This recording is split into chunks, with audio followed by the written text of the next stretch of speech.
دیکھیے یہ جو سینٹر بنے ہیں سارے پروونسز میں، یہ ایک نیشنل لیول کی پالیسی بنی تھی 2025 میں،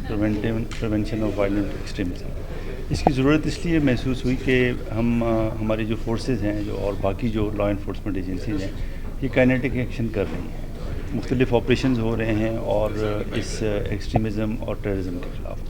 لیکن اس کے ساتھ ساتھ کچھ ایسے اقدامات کی بھی ضرورت ہے جو کہ جن کو نان کائنیٹک ہم کہتے ہیں، کیونکہ یہ جو ایکسٹریمزم کا جو ایک زہر پھیل گیا ہے سوسائٹی میں،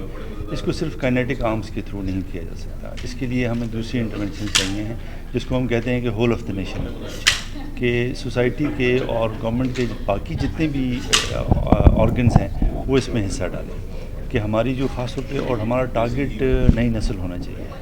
اگر پچھلے وقتوں میں کسی بھی وجہ سے یہ چیز ہمارے سسٹم میں صلاحیت کر گئی ہے تو اس کو کیسے ختم کیا جائے، کہ اگلی سوسائٹی کو، اگلی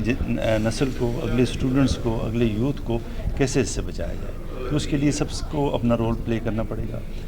اس میں جیسے میں نے کہا کہ 44 انٹرونشن ہیں جو کہ اس پالیسی کے تحت ایکشن پلان کے اندر بتائی گئی ہیں، ان میں سے جو 14 ہیں وہ ایجوکیشن سے ریلیٹ کرتی ہیں۔ دیکھیں اس میں تو ہے یہ کہ تاکہ عوام کی طرف سے ہمیں انفارمیشن آ سکے، عوام بھی اس کا حصہ بن سکیں، تو یہ والی جو ایکسرسائز ہے، دیکھیں یہ اس میں زیادہ رول جو ہے سول سوسائٹی کا ہے، کہ سول سوسائٹی اس کا پارٹ بنے، اور یہ ساری جو ایفرٹ ہے اس میں اکیڈیمیا بھی ہے، اس میں باقی جو این جی اوز بھی ہیں، ان ساروں کا رول ہو۔ اور یہ والی جو ہیلپ لائن ہے، یہ تو ہم نے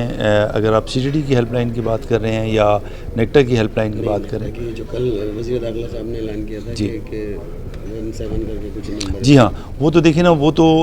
تھریٹ اسیسمنٹ کے حوالے سے ہے کہ لوگ ہمیں انفارمیشن دے سکیں، اگر کوئی ایسی چیز دیکھتے ہیں کہ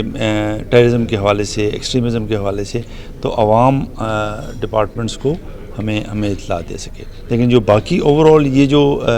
جو سینٹر آف ایکسلنس کی بات ہے اور اس انیشیٹو کی بات ہے، تو اس میں تو دیکھیں یہ whole of the nation approach ہے، اس میں سب کو ہمیں آن بورڈ لینا پڑے گا، اس میں ہمیں ایجوکیشن انسٹیٹیوشن کو آن بورڈ لینا پڑے گا، اس میں مختلف جو آرگنائزیشنز ہیں جو کہ این جی اوز ہیں جو اس کے اوپر کام کر رہی ہیں، ان کو آن بورڈ لینا پڑے گا۔ اس میں آپ یہ نہیں سمجھتے کہ جیسے کسی محکمے میں کوئی بھرتی ہو رہی ہوتی ہے یا یونیورسٹیز میں جو طالب علم ایڈمیشن لے رہے ہوتے ہیں، اس سے پہلے ان کا کوئی ایسا بریف لیا جائے، کوئی ان کا ریویو کیا جائے کہ پتہ چلے کہ ان کے ذہن میں دیکھیں یہ تو میں صرف اپنے ڈپارٹمنٹ کی حد تک کہوں گا کہ ہم یہ ایفرٹ کرتے ہیں کہ سائیکالوجسٹ کو انٹرویو کے لیول پہ ہم انکارپوریٹ کرتے ہیں،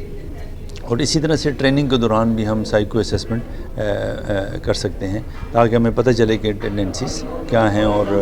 اسی لیول پہ، کیونکہ آپ کی بات بالکل ٹھیک ہے کہ ہم دیکھ رہے ہوتے ہیں کہ یہ جس طرح باقی سیگمنٹس کو افیکٹ کرتا ہے، دیکھیں کئی اسٹوڈنٹس ہم دیکھ رہے ہوتے ہیں کہ پڑھے لکھے اسٹوڈنٹس اس میں آتے ہیں، کئی دفعہ ہم دیکھ رہے ہوتے ہیں کہ لا انفورسمنٹ کے جو لوگ ہیں، پرسنل ہیں، وہ اس کے اندر آ رہے ہوتے ہیں، تو اسی لیے دیکھیں یہ پوری ایک ہولسٹک قسم کی ہے اور مختلف سیگمنٹس میں ہمیں انٹرونشنز کرنا پڑیں گے۔